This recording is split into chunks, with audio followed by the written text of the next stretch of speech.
స్కూలుకు వెళ్ళే ప్రతి విద్యార్థికి ఏడాదికి 15,000 ఇస్తామన్నాడు. 2 పిల్లలుంటే 30,000 అన్నాడు. ముగ్గురుంటే 45,000 అన్నాడు. కాదు నలుగురుంటే 60,000 ఇస్తానన్నాడు. ఎంతమంది పిల్లలుంటే అంతమందికి ఇస్తాను అని ఎన్నికలప్పుడు చెప్పాడు, మేనిఫెస్టోలో పెట్టాడు, తల్లికి వందనం అని చెప్పి ఒక మంచి పేరు కూడా పెట్టాడు. చంద్రబాబు నాయుడు ముఖ్యమంత్రి అయిన తర్వాత మొట్టమొదటి బడ్జెట్ ప్రవేశపెట్టాడు. అందులో 5,386 కోట్లు కేటాయింపులు చేశాడు. నేను అడుగుతా ఉన్నా, మొదటి బడ్జెట్లో తాను కేటాయింపు చేసిన 5,386 కోట్ల రూపాయలు అదుగో మీకు అన్న ఎదుటే చూపిస్తా ఉన్నా. మొదటి బడ్జెట్లో తాను కేటాయింపులు చేస్తూ బడ్జెట్లో తాను ప్రవేశపెట్టిన బడ్జెట్ పత్రాల్లోని డాక్యుమెంట్ 2024-25లో బడ్జెట్లో 5,386 కోట్లు పెట్టారు. రూపాయి కూడా డబ్బిలా.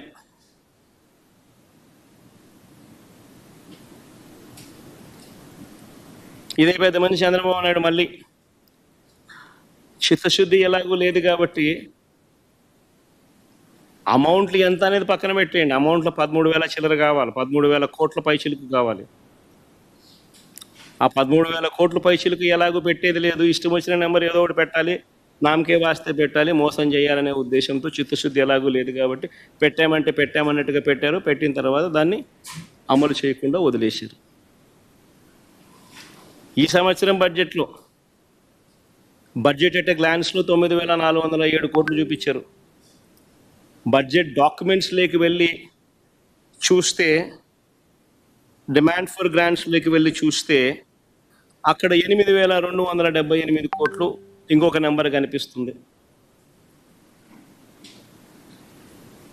సరే, వాస్తవానికి ఎంతమంది పిల్లలు ఉన్నారు, రాష్ట్రంలో ఎంత డబ్బు ఖర్చు అవుతుంది అని చెప్పి ఒకసారి లెక్కల్లోకి వెళ్ళి చూస్తే ఈ లెక్కలన్నీ కూడా యూడిఐఎస్సి అంటే unified district information system for education, central గవర్నమెంట్కి సంబంధించి department of school education and literacy, ఈ డిపార్ట్మెంట్కు central government department of school education and లిటరసీకి మన కలెక్టర్లే కాకుండా దేశవ్యాప్తంగా ఉన్న కలెక్టర్లు అందరూ కూడా వాళ్ళ పరిధిలో ఉన్న ఏ బడిలో ఏ పిల్లాడు చదువుతూ ఉన్నాడు, ఆ పిల్లాడికి సంబంధించిన ఆధార్ కార్డు డీటెయిల్స్తో సహా ప్రతి జిల్లా నుంచి నమోదు చేస్తారు. That is called యూడిఐఎస్సి, unified district information system for education. ఇది మ్యాండేటరీగా, పీరియాడికల్గా, రెగ్యులర్గా ప్రతి డిస్ట్రిక్ట్ కలెక్టరు దేశవ్యాప్తంగా ఈ యూడిఐఎస్సికి తాను అప్లోడ్ చేస్తూ ఉంటాడు. తన జిల్లాలో ఎన్ని స్కూళ్ళు ఉన్నాయి, ఆ స్కూళ్ళల్లో ఎవరు చదువుతూ ఉన్నారు, ఆ పిల్లలు ఎవరు, ఏ గ్రామంలో ఎక్కడున్నారు, ఏమిటి, ఆధార్ కార్డు సహా డీటెయిల్స్ అన్నీ వాళ్ళు పెడతా ఉంటారు. This is regular practice.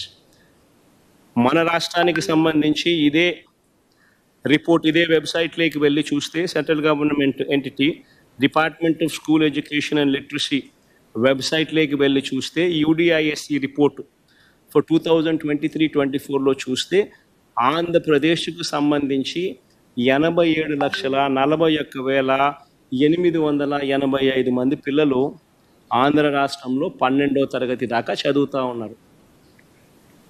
Up to 12th class దాకా చదువుతూ ఉన్న పిల్లలు ఆంధ్ర రాష్ట్రంలో ఎంతమంది అని అంటే 87,41,885 మంది చదువుతూ ఉన్నారు. మరి ఇంటూ నువ్వు చెప్పిన 15,000 అంతే కదా. దీనికి రాకెట్ సైన్స్ ఏం అవసరం లేదు కదా. ప్రతి జిల్లాలోనూ కలెక్టర్లు నమోదు చేసిన ఇన్ఫర్మేషనే కదా ఇది, అందరి దగ్గర ఉన్న ఇన్ఫర్మేషనే కదా ఇది. ఇంటూ 15,000 అంటే 13,112 కోట్ల రూపాయలు. మరి 13,112 కోట్ల రూపాయలకు చంద్రబాబు నాయుడు కేటాయించింది ఎంత? మొదటి సంవత్సరం ఆయన కేటాయించింది 5,386 కోట్లు కేటాయింపులు మాత్రమే. ఆ తర్వాత ఇచ్చేది ఎలాగో లేదు కాబట్టి పూర్తిగా ఎగనామమే. రెండో సంవత్సరం ఈ సంవత్సరం ఎంత కేటాయించాడు అని అంటే బడ్జెట్ అట్ గ్లాన్స్లో ఒక నెంబర్ 9,407 కోట్లని, గ్రాంట్స్లో ఏమో డిమాండ్ ఫర్ గ్రాంట్స్లో ఏమో ఆ డాక్యుమెంట్స్ చూస్తే కేవలం 8,278 కోట్లని ఇంకొక నెంబర్ కనిపిస్తుంది. కానీ ఎక్కడైనా కూడా 13,112 కోట్ల రూపాయలు 13,112 కోట్లు అనేది ఎక్కడా కనిపించదు. ఎందుకంటే ఎలాగూ ఇచ్చేది లేదు,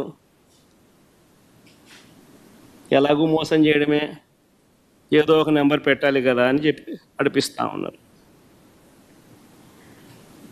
ఈ ఒక్క పథకం ద్వారానే ఇప్పటికే ప్రతి పిల్లాడికి చంద్రబాబు నాయుడు 15,000 బాకీ పడ్డాడు.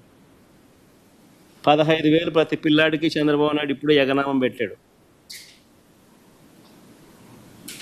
ఈ సంవత్సరం బడ్జెట్ కూడా లెక్కేసుకుంటే ప్రతి పిల్లాడికి చంద్రబాబు నాయుడు 30,000 రూపాయలు ఎగనామం పెట్టినట్టు అవుతుంది, బాకీ పడినట్టు అవుతుంది. చివరికి చిన్న పిల్లలను కూడా వదిలిపెట్టడం లేదు, ఎగనామం పెట్టడంలోనూ బకాయిలు పెట్టడంలోనూ. అయ్యో, చూసేదానికి కూడా బాగుండదయ్యా, మరి చిన్న పిల్లల దగ్గరికి కూడా ఎందుకు అయ్యా ఈ పద్ధతిలోకి పోతావు చంద్రబాబు? అస్సలు బాల. సో ఇంకా రైతులకు సంబంధించి మాట్లాడదాం.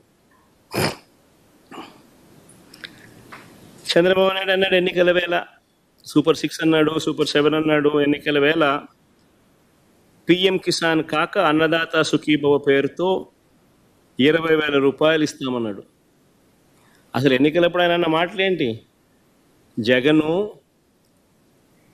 రైతు భరోసా కింద పిఎం కిసాన్ని కలుపుకొని ఇస్తా ఉన్నాడు. నేను అట్ట కాదు, నేను అన్నదాత సుఖీభవ ఇస్తా, నేను 20,000 రూపాయలు ఇస్తాను అన్నాడు. పిఎం కిసాన్ కాక అన్నదాత సుఖీభవ 20,000 ఇస్తా అన్నట్టుగా ప్రతి మీటింగ్లోనూ నమ్మబలికాడు.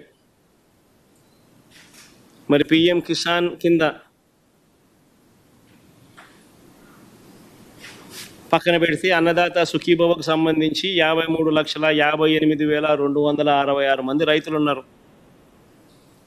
రైతు భరోసా అందుకున్న వాళ్ళు గతంలో మా ప్రభుత్వంలో 2023-24 సంవత్సరంలో లెక్కేసుకున్న మరి 53,58,266 మందికి ఇంటూ 20,000 రూపాయలు అంటే 10,717 కోట్ల రూపాయలు ఈ పెద్ద మనిషి బడ్జెట్ అలొకేట్ చేయాలి. మొట్టమొదటి బడ్జెట్లో గత ఏడాది 1,000 కోట్లు అలాట్ చేశాడు అన్నదాత సుఖీభవ అనే ప్రోగ్రాం. పోయేదేముంది, ఎలాగో ఇచ్చేది లేదు, సచ్చేది లేదు కదా అని చెప్పి 1,000 కోట్లు అలాట్ చేశాడు, ఎగరగొట్టేశాడు. ఇప్పుడు ఎంత చేశాడు అని అంటే ఇప్పుడు రెండో బడ్జెట్లో 6,300 కోట్లు అలాట్ చేసినాడు.